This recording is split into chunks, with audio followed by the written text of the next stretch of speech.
जगद्गुरू ही सनातन धर्मात सर्वोच्च आध्यात्मिक पदवी मानली जाते। जगताचा गुरु किंवा विश्वगुरु असा या पदवीचा अर्थ होतो। ही पदवी त्या संतांना दिली जाते ज्यांनी वेद, शास्त्र, तत्वज्ञान आणि धर्माच्या प्रचार व प्रसारात विलक्षण योगदान दिलेले आहे। ही पदवी बहुधा धर्मसंस्थांनी, प्रमुख आखाड्यांनी किंवा साधू संतांच्या सभांनी प्रदान केली जाते। शंकराचार्य, रामानुजाचार्य, माधवाचार्य यासारख्या थोर संतांना ऐतिहासिक काळात जगद्गुरू म्हणून ओळखले गेले आहे। जगद्गुरू पदवी ही भारतीय संस्कृतीतील उच्च धार्मिक, आध्यात्मिक आणि विद्वत्तेचे प्रतीक मानली जाते।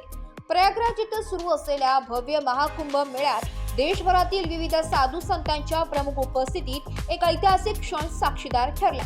या पवित्र पर्वावर श्री निष्काम कर्मयोगी शिवयोगी जगद्गुरू जनार्दन स्वामी महाराजांचे उत्तराधिकारी निष्काम कर्मयोगी अध्यात्मक शिरोमणी श्री 1008 महामंडलेश्वर स्वामी शांतिगिरी महाराज यांना प्रतिष्ठित जगद्गुरू पदवी प्रदान करण्यात आली आहे।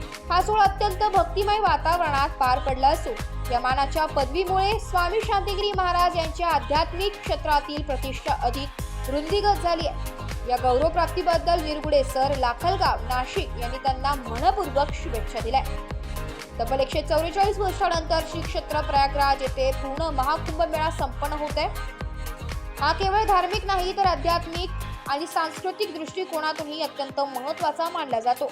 या पवित्र धार्मिक महोत्सवात स्वामी शांतिगिरी महाराज यांना मिळालेला हा सन्मान निश्चितच भक्तांसाठी अभिमानास्पद आहे। ब्युरो रिपोर्ट, नाशिक लोकशाही न्यूज, नाशिक।